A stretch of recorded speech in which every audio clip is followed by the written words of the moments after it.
Bonjour à tous et bienvenue dans cette vidéo dans laquelle nous allons voir quels vont être vos critères pour le choix d'un broker professionnel et quel est l'impact des commissions sur vos résultats de trading. Un mauvais choix de broker peut ruiner rapidement le compte d'un trader. Il faut savoir que les commissions dans le trading peuvent effacer tous les profits générés lors de vos sessions de trading. Il faut donc choisir un broker avec les plus faibles commissions du marché. Alors qu'est-ce que c'est qu'un broker et qu'est-ce que c'est qu'une commission? Donc un broker est un intermédiaire entre nous, traders particuliers, et la bourse dans laquelle vont s'échanger les marchés que nous allons trader. Le broker va être garant de l'exécution de nos ordres auprès de la bourse. Et pour ce service rendu, nous devons lui payer une commission. Dans les contrats futurs, lorsqu'on souhaite initier une position dans le marché, on va appeler cela un side. Et lorsqu'on souhaite quitter notre position, on va appeler cela un deuxième side. Et l'entrée plus la sortie de position va s'appeler un round turn. Il faut savoir que souvent, les commissions affichées par vos brokers sont calculées par side. C'est-à-dire, dans l'exemple que nous avons à l'écran, on souhaite initier une position avec 5 lots dans le marché, avec 5 contrats. Imaginons donc que la commission par side et par contrat serait d'1 euro. Donc, le coût pour mon entrée en position va être de 5 euros. De la même façon, lorsque je souhaiterais quitter cette position, le coût de ma commission pour la sortie de position va être également de 5 euros. Et donc dans cet exemple, le round turn, c'est-à-dire l'entrée et la sortie de position, va coûter en commission 10 euros. Nous allons faire après les calculs et vous allez voir qu'à la fin du mois, cela peut représenter des sommes importantes. Nous allons voir tout de suite quels vont être les critères les plus importants pour le choix de notre broker. La première chose à laquelle il faut faire attention va être les arnaques sur Internet. Lorsqu'on cherche un broker sur Internet et qu'il nous demande de faire un dépôt de capital avec un achat de carte bancaire, cela doit directement nous alerter car le dépôt de capital doit se faire uniquement par un transfert bancaire. La deuxième chose à laquelle il faut faire attention également va être que le broker vous propose de l'argent directement après le dépôt de votre capital. Là encore, c'est une arnaque et aucun broker professionnel et sérieux ne va vous le proposer. L'autre critère important pour le choix de notre broker va être sa réputation. Nous devons donc nous renseigner auprès des utilisateurs de ce broker sur sa fiabilité.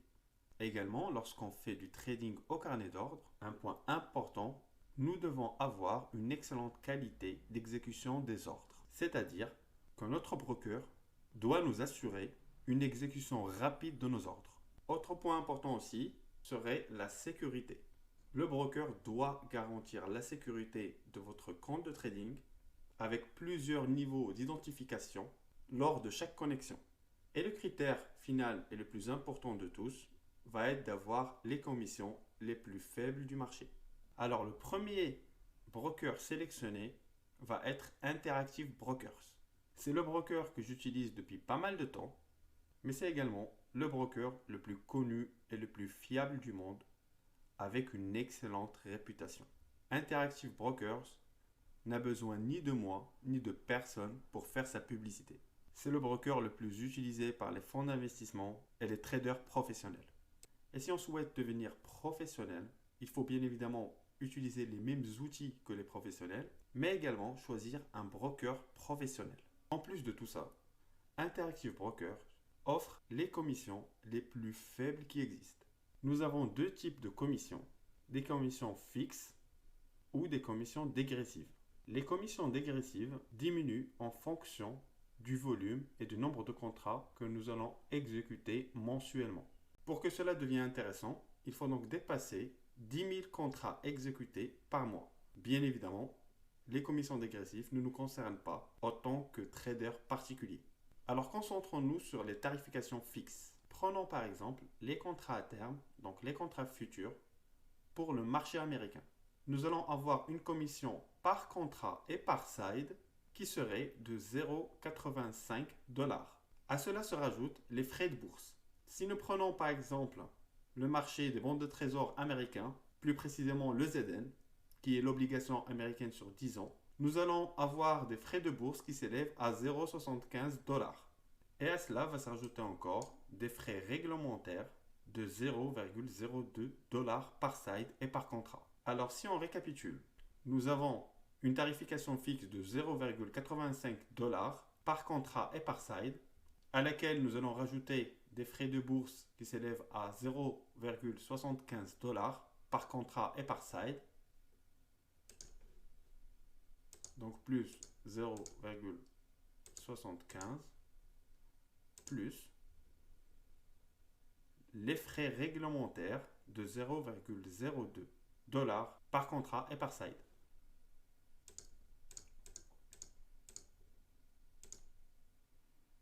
Donc on arrive à un coût de 1,62 $ par contrat et par side.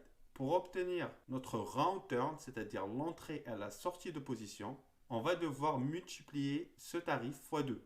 Donc le coût total pour notre entrée et sortie du ZN avec un contrat serait de 3,24 $. Imaginons donc pour un trader débutant qui va prendre des positions avec un maximum de 3 contrats sur le ZN. Donc ça sera ce tarif-là x 3. Et qu'en moyenne, il fait 5 trades par jour.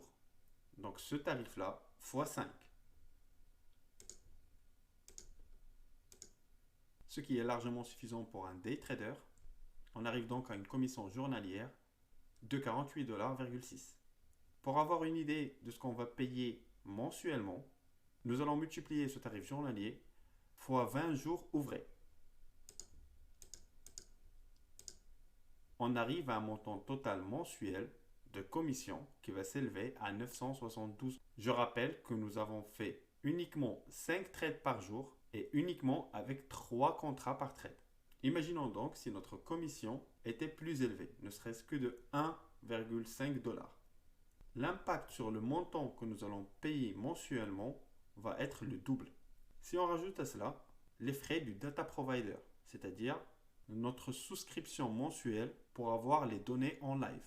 Et si on rajoute les frais mensuels de notre plateforme de trading, à la fin du mois, on va se retrouver avec un grand montant à payer et nous avons intérêt à ce que notre trading soit bien rentable. Jusqu'à maintenant, nous avons parlé des avantages d'Interactive Brokers. Nous allons voir tout de suite quels sont les désavantages de ce broker. Tout d'abord, Interactive Brokers ne propose pas un tarif dégressif en fonction de faibles volumes traités, ni d'abonnement. Et la raison est simple, c'est qu'ils ne sont pas intéressés pour attirer des traders particuliers. Et donc les tarifs dégressifs sont adressés uniquement à des fonds d'investissement ou toute structure capable d'exécuter plus de 10 000 contrats mensuellement. Le deuxième désavantage, c'est que Interactive Brokers va demander un dépôt de capital assez important pour la création de votre compte. Selon le pays où vous êtes installé, cela peut varier entre 5 000 jusqu'à 10 000 $. Et le dernier désavantage va être la durée de l'ouverture du compte. Cela peut prendre quelques jours, voire une semaine, durant laquelle ils vont vérifier l'origine de votre capital et vérifier également si vous avez des notions dans le trading. Vu que c'est un broker professionnel, donc ils vont trier leurs clients. Le deuxième broker que j'ai sélectionné, c'est Tradovate.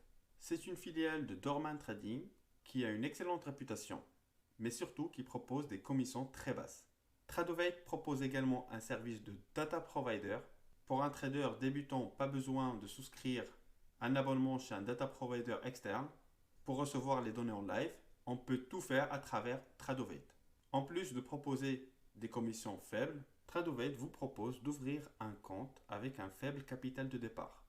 Pour les personnes qui n'ont pas un gros capital de départ et qui souhaitent débuter dans le trading, Tradovate peut être une excellente option. D'abord, il est très facile de créer un compte démo pour commencer à s'exercer. On peut également souscrire chez eux les données en live et ils ont un service support extrêmement réactif par téléphone ou par mail. En termes de commission, à titre comparatif avec Interactive Broker, pour le marché du ZN, nous sommes à une commission qui s'élève à 0,79 $. On rajoute à cela les frais de bourse, donc 0,77 $ plus 0,09. Cela nous amène à un total par side et par contrat de 1,65 $. Multiplié x 2 pour obtenir notre round turn, cela nous amène à 3,30 $ au lieu de 3,24 $ chez Interactive Brokers. On reste donc proche en termes de tarification et ça reste les commissions les plus faibles du marché. L'autre avantage de Tradovate, vu qu'il s'adresse à des traders particuliers, va être les abonnements. Le premier abonnement va être de payer 99 $ par mois pour réduire les commissions par contrat et par side à 0,19 $ au lieu de 0,79. Ça pourrait être extrêmement intéressant si on fait plus de 10 trades par jour.